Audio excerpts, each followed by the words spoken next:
आज हम स्टार्ट कर रहे हैं 9th क्लास का चैप्टर 2। फर्स्ट चैप्टर में हमने डिस्कस किया था मैटर्स के बारे में, हमने उसका क्लासिफिकेशन पढ़ा। सेकंड चैप्टर में हम वही चीज को डिस्कस करेंगे कि it's matters around us pure, कि हमारे चारों ओर के जो सराउंडिंग जो मैटर्स हैं, जो आपके डेली लाइफ में जो आप चीजों को देखते हो, जो डेली लाइफ में एक्टिविटीज को यूज करते हो, वो आपको ये देखना है कि उसमें से कौन से प्योर होते हैं, कौन से अनप्योर होते हैं। तो जो डेली लाइफ में जो चीजों का आप यूज करते हो उनके बारे में हम थोड़ा सा क्या करेंगे यहाँ पे डिस्क्राइब करेंगे, उन्हीं के बारे में हम यहाँ पे क्या करेंगे, स्टडी करेंगे। तो हम चैप्टर को स्टार्ट करते हैं। चैप्टर स्टार्ट हमारा कहाँ से होता है? चैप्टर स्टार्ट हमारा वहीं से होता है जहां से हमने फर्स्ट चैप्टर स्टार्ट किया था। कहाँ से? मैटर से।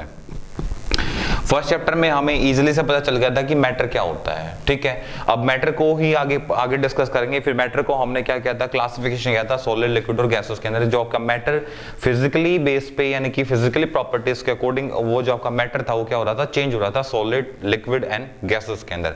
अब उसी मैटर को हम क्या करते हैं, क्लासीफाई, अलग अलग कैटेगरीज में डिवाइड करते हैं। उसके अकॉर्डिंग हम उनको क्या करेंगे, स्टडी करेंगे। तो सबसे पहले मैटर्स की मैटर्स क्या होता है। मैटर्स आपको पता है कि जो मास कैरिंग करता है, जो एक आइडेंटिटीज को फॉलो करता है, और जिसके बारे में आप लोग ऑलरेडी डिस्कस कर चुके हैं फर्स्ट चैप्टर के अंदर। तो हम यहाँ पे दोबारा से उसके बारे में फिर बात कर लेते हैं। What is matter? मैटर क्या होता है कि मैटर भाई एक तरह का क्या होता है, सब्सटेंस होता है जो क्या करता है भाई, जो मास कैरिंग करता है और जिसके पास विजिबिलिटी होती है, जिसको आप देख सकते हो, जिसको हम आइडेंटिफाई कर सकते हैं, जिसकी एक अलग से नेचर होती है, एक पहचान होती है, ठीक है। That is called matter. अब हम क्या करेंगे, मैटर को क्लासिफिकेशन करते हैं, क्योंकि हम इसको फर्स्ट चैप्टर में ऑलरेडी डिस्कस कर चुके हैं, ठीक है। तो भाई मैटर्स को जो क्लासिफाई किया जाता है, मैटर्स का जो क्लासिफिकेशन होता है, मैटर का जो क्लासिफिकेशन होता है वो 2 टाइप्स होता है, 2 टाइप्स, ठीक है। फर्स्ट जो हमारे पास निकल के आती है, फर्स्ट जो टाइप होती है, वो टाइप हमारे पास कौन सी होती है? फर्स्ट टाइप आपके पास जो आएगी वो कौन सी आएगी? Pure substance.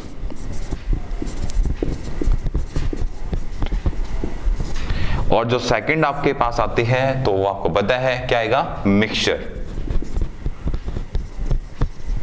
मिक्सचर, ठीक है। साथ साथ में हम एक छोटा सा डायग्राम बना लेते हैं, ठीक है, कि जो हम पढ़ रहे हैं वो मैटर्स को हमने डिवाइड किया 2 पार्ट्स के अंदर। फर्स्ट पार्ट हमारे पास क्या था, प्योर सब्सटेंस,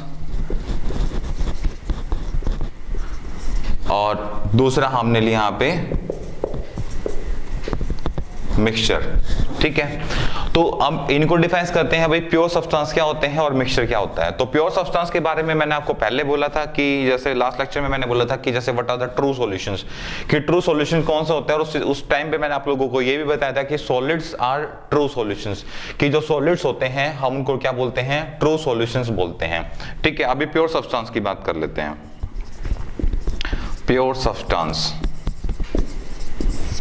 अब ऑलरेडी सब्सटेंस की बात कर रहा है तो सब्सटेंस के बारे में हम डिस्कस करेंगे कि दोज टाइप ऑफ कंपाउंड, यानी कि जो कंपाउंड्स होते हैं, those type of compound, find out in a fix ratio and prepare by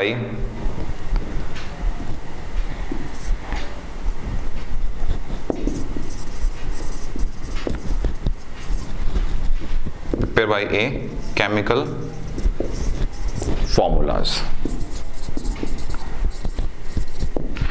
भाई प्योर सब्सटेंस कौन से होंगे? तो प्योर सब्सटेंस वो होते हैं भाई 2 टाइप ऑफ सब्सटेंस, उस तरीके के जो आपके पास सब्सटेंस होंगे जो कि एक फिक्स रेशियो में पाए जाते हैं, जिनके अंदर आप क्या होता है कि किसी का रेशियो आप क्या नहीं कर सकते, चेंज नहीं कर सकते, ठीक है, वो फिक्स रहेगा। और उनका प्रिपरेशन किया जाता है वो किसके बेस पे किया जाता है, केमिकल फॉर्मूलाज के बेस पे। केमिकल फॉर्मूलाज के बेस पे प्रिपरेशन क्यों किया जाता है, फॉर एग्जांपल डिस्कस कर लेते हैं कि भाई प्योर सब्सटेंस कौन से होते हैं। तो सबसे ज्यादा आप अपने किचन में क्या यूज करते हो, जैसे NaCl, नमक, सभी को पता है नमक आप यूज करते हो। तो जो नमक आप यूज करते हो एक प्योर सब्सटेंस है, ठीक है। दूसरा वाटर, ये आपके पास क्या है, एक प्योर मॉलिक्यूल है, सब्सटेंस नहीं है। ये बात मैं ऑलरेडी बोल चुका हूं कि सब्सटेंस और मॉलिक्यूल में एक डिफरेंस होता है। सब्सटेंस और मॉलिक्यूल्स में क्या होता है, डिफरेंस होता है। दो मॉलिक्यूल्स के बीच में फोर्स ऑफ अट्रैक्शन का भी एक डिफरेंस मिलेगा, क्योंकि सॉलिड में इंटरमॉलिक्यूलर फोर्स ज्यादा होता है और लिक्विड में और गैसेस में कम होता है। तो आपके पास क्या हो गया, NaCl नमक हो गया, आपके पास क्या हो गया, H2O water, HCl sodium HCl hydrochloride, sulphuric acid H2SO4, ये सारे जैसे ग्लूकोज जो आप यूज करते हो C6H12O6, ठीक है, जो कि अभी इसका भी हम जो यूज करते हैं, ठीक है। तो ये सारे आपके पास क्या है, प्योर सब्सटेंस। अब जैसे मैं आपसे कहूँ वाटर का, जैसे वाटर की मैं बात करता हूँ, तो जैसे फॉर एग्जांपल जैसे मैंने डिस्कस किया कि वो वाटर का फॉर्मूला आपने अपने अकॉर्डिंग क्या किया, चेंज कर दिया, आपने फॉर्मूला बना दिया H3O, ठीक है, और मैं कहता हूं that is a pure substance, नहीं है, ठीक है।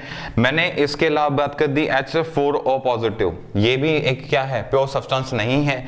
या मैंने लिखा H3O पॉजिटिव, इस पे मैंने एक पॉजिटिव चार्ज लगा दिया। अब कहने को तो क्या है, ये एक हाइड्रोनियम आयन, ठीक है, और ये H पॉजिटिव लगाने के बाद इसका जो नेचर होगा सेम कैसा होगा, वाटर जैसा, पर ये स्टीम फॉर्म में होता है, ठीक है। जब हायर क्लासेस में आएंगे तो उसके बारे में आप अच्छे से स्टडी करेंगे। बट इसके अंदर समझने वाली बात यह है कि भाई क्या ये वाटर है, नहीं है, क्योंकि वाटर क्या हमें पता है कि भाई इसके पास इसका मॉलिक्यूलर जो रेशियो होगा वो 1:8 होना चाहिए, ठीक है। तो इनको हम क्या बोलेंगे, प्योर सब्सटेंस, यानी कि जितने भी आपके पास जो मार्केट से आप प्रोडक्ट्स लेके आते हो तो उनकी जो प्रिपरेशन की जाती है, उनको प्रिपेयर किया जाता है एक प्रोसेस के द्वारा, और उस प्रोसेस के अंदर क्या होता है, हर किसी का रेशियो फिक्स होगा।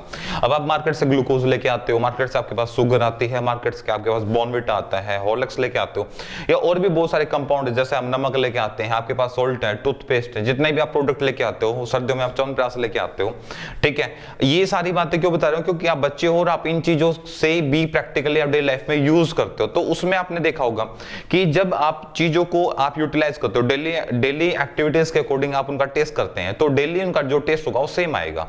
वो टेस्ट सेम आने का सबसे बड़ा जो रीजन है वो क्या है कि उनका फॉर्मूला फिक्स है, उसको एक फिक्स रेशियो के अंदर डाला जाता है। हम घर पे डेली चाय बनाते हैं, तो डेली हम सब्जी बनाते हैं, तो उसका जो आपको टेस्ट मिलेगा ना, वो that will be the different, वो डिफरेंट होगा, वो एक जैसा होगा ही नहीं। क्यों, क्योंकि भाई उसके अंदर आज हमने नमक ज्यादा डाल दिया सब्जी बनाते हुए, आज हमने सब्जी ज्यादा डाल दी, पानी कम डाला, आज हमने भाई जो उसके अंदर तीखा था कम डाल दिया, ज्यादा डाल दिया, तो टेस्ट आपका धीरे धीरे क्या हो गया, चेंज होने लग जाएगा। डेली एक जैसा टेस्ट नहीं आएगा।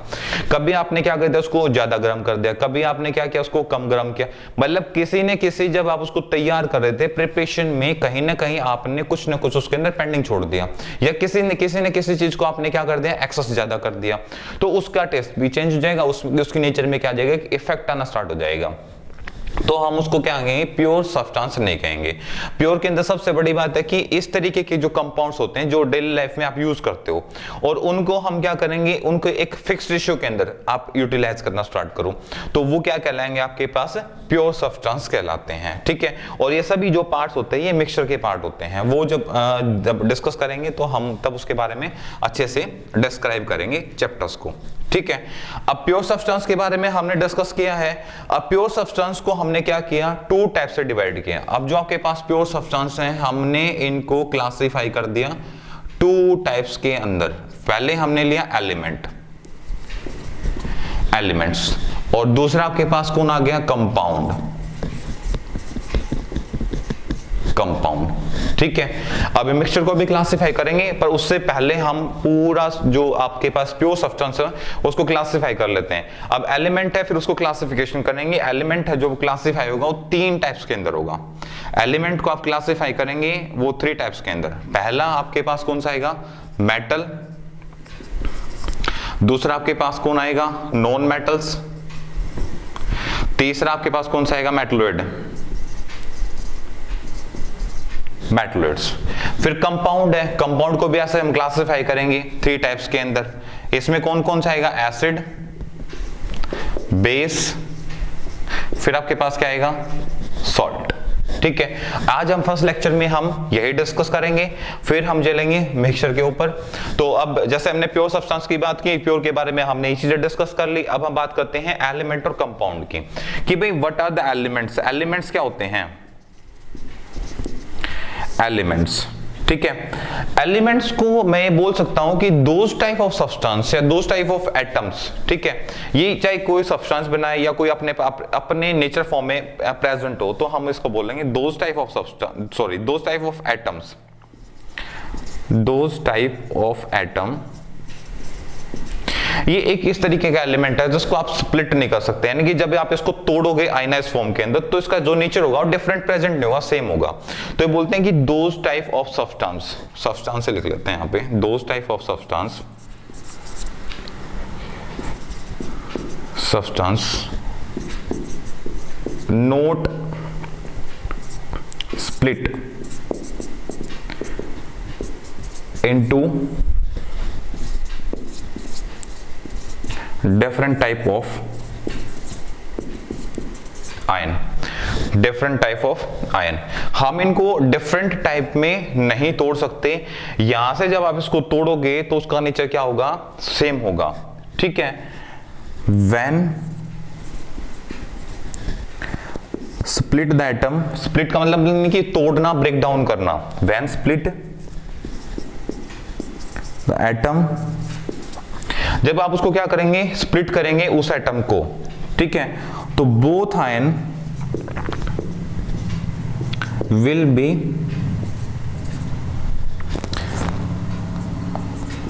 Same type of atom. ये सबसे बड़ी खास बात है। एग्जांपल्स के लिए बात करते हैं हम, एग्जांपल्स सोडियम, पोटासियम,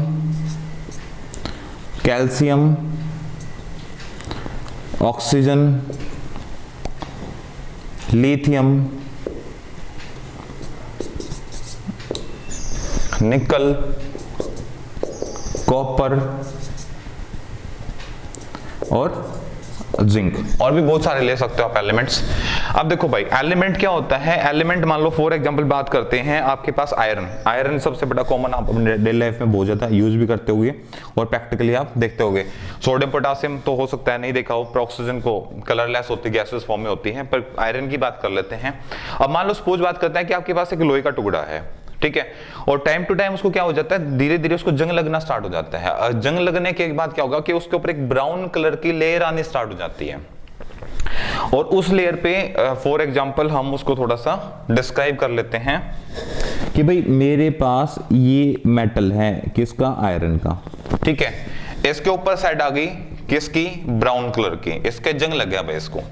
अब ये जंग लगने की वजह से क्या हो जाएगा, इसका सरफेस ब्राउन हो जाएगा। अब देखो पहले इसके अंदर शाइनिंग थी, डक्टिलिटी, वो चीजें हम डिस्कस करेंगे प्रॉपर्टीज के अंदर, तो ये प्रॉपर्टी कंप्लीट फॉलो कर रहा था मेटल्स की, ठीक है भाई, गुड कंडक्टर वगैरह जो भी प्रॉपर्टीज होती है वो सारी फॉलो कर रहा था। अब क्या हो गया, इस पे धीरे धीरे धीरे धीरे जंग लगना स्टार्ट हो गया। अब जंग लगने से देखा कि इसके ऊपर इसका जो सरफेस है वो सारा कैसा हो चुका है, ब्राउन कलर आना स्टार्ट हो गया उसमें। अब इस ब्राउन कलर ने क्या किया, इसके सरफेस को चेंज कर दिया।